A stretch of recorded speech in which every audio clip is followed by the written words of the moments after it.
కల్వకుంట్ల చంద్రశేఖరరావు గారి కుటుంబం మానస పుత్రికగా పేర్కొన్నటువంటి కాళేశ్వరం ప్రాజెక్టులో ప్రధానమైనటువంటి మేడిగడ్డ కూలిపోయింది కదా. 1,00,000 కోట్లు పెట్టి కట్టినటువంటి కాళేశ్వరం ప్రాజెక్టు 3 ఏళ్ళు దాటకన్నా ముందే కుక్కతోక తాకి కూలిపోయింది కదా. దాన్ని రిపేర్ చేయడానికి అంట దాదాపు 1,700 కోట్ల రూపాయలు ఖర్చు అవుతుందంట. చూడండి ఎట్లున్నది. కాంగ్రెస్ పార్టీ స్వాతంత్రం వచ్చిన కొత్తలో 1960-70 ఆ ప్రాంతంలోనే ఎటువంటి సాంకేతిక పరిజ్ఞానం లేని టైంలో నిర్మించినటువంటి శ్రీశైలం కావచ్చు, నాగార్జున సాగర్ కావచ్చు, జూరాల కావచ్చు, ఎస్ఆర్ఎస్వి కావచ్చు, ఈ దేశంలో అతిపెద్ద ప్రాజెక్టులు దాద్రా నగర్ హవేరీ కావచ్చు, ఇందిరాసాగర్ కావచ్చు, రాజీవ్ సాగర్ కావచ్చు, ఇడిక్కి డ్యామ్ కావచ్చు, ఇట్లా కొన్ని వందల ప్రాజెక్టులు లక్షల క్యూసెక్ల నీళ్ళు వస్తే కూడా ఇప్పటికీ చెక్కు చెదరకుండా ఉంటే ఈ కల్వకుంట్ల దొంగలు 10 ఏళ్ళ అధికారంలో ఉండి 1,00,000 కోట్లు పెట్టి కడితే సర్వనాశనం అయిపోయింది. దాన్ని రిపేర్ చేయడానికే మళ్ళీ 1,700 కోట్లు అంట. చూడండి ఎట్లున్నది. 1,700 కోట్లు అంటే మళ్ళీ ఒక ప్రాజెక్టే కట్టవచ్చు చిన్నది.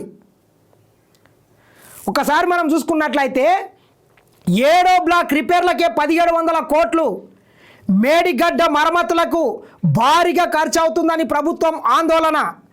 ఆ బ్లాకును పునాదుల నుంచి తొలగించి కొత్తగా నిర్మించాలంటున్న ఎక్స్పర్ట్ అంట. ఏదైతే కూలిపోయిందో 6వ బ్లాక్, ఆ బ్లాకుని మొత్తం పునాదుల నుంచి తీసేసి మళ్ళీ కొత్తగా నిర్మించాలంట.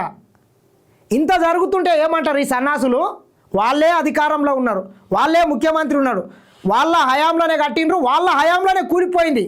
కానీ సిగ్గు లేకుండా చెప్తారు బాంబులు పెట్టి కూల్చేసిండ్రంట.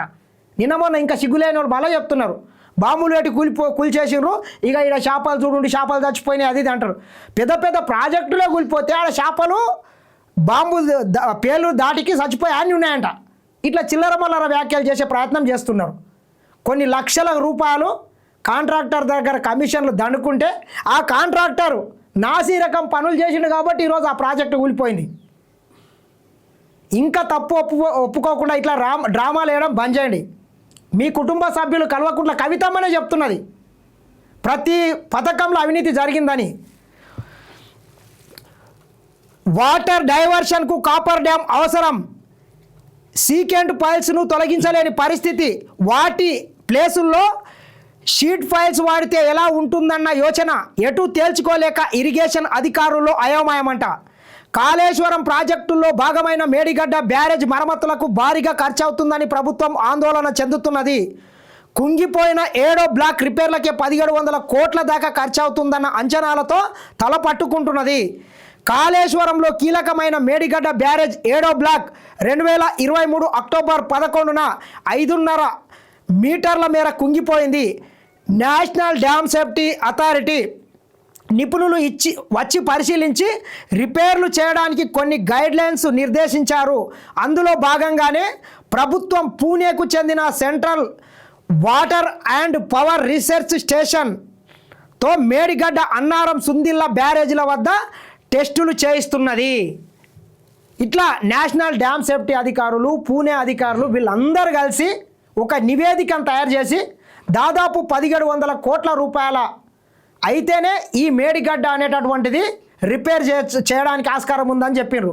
ఈ మేడిగడ్డ ఒకటే కాదు, మేడిగడ్డది అదే పరిస్థితి, అన్నారంది అదే పరిస్థితి, సుందిలది అదే పరిస్థితి. ఇప్పటికీ వాటిలో నుంచి కూడా లీకులు వస్తున్నాయి. అంటే ఏ రకంగా అవినీతి చేసిండ్రు, ఏ రకంగా ఈ రాష్ట్ర ఖజానాను లూటీ చేసిండ్రు. మళ్ళీ లూటీ చేసింది కాకుండా ఫామ్ హౌస్లో వండుకొని ఈ ప్రజాప్రభుత్వం మీద రోజు బురద జల్లే కార్యక్రమాలు పెట్టుకుంటున్నారు. కాబట్టి ఇక్కడైనా ఇటువంటి చిల్లర మల్లర కార్యక్రమాలు బంద్ చేస్తే బాగుంటుంది. మీ హయాంలో తప్పు జరిగింది, తప్పుని ఒప్పుకోండి. దాన్ని ఇంకెవడో టపకాయలు పెట్టి పేల్చిండ్రు, సురుసురు బత్తిలు పెట్టి పేల్చిండ్రు, చిచ్చుబుడ్లతో పేల్చిండ్రు అనేటటువంటి చిల్లర మల్లర వ్యాఖ్యలు బంద్ చేయండి. ఈ రకంగా చిల్లర మల్లర వ్యాఖ్యలు చేసిండ్రు కాబట్టి తెలంగాణ ప్రజలు మీకు బుద్ధి చెప్పిండ్రు. ఆ బుద్ధి చెప్పకమే కాదు, పంచాయతీ ఎన్నికల్లో కూడా మీ పార్టీని ఘోరంగా ఓడగొట్టిండ్రు. కాబట్టి ఇకనైనా ఈ కాళేశ్వరం విషయంలో కానీ ఇంకా మీరు చేసిన ప్రతి దాంట్లో అవినీతి జరిగింది, ఒప్పుకుంటే బాగుంటుందని మరొకసారి కల్వకుంట్ల కుటుంబాన్ని హెచ్చరిస్తున్నా.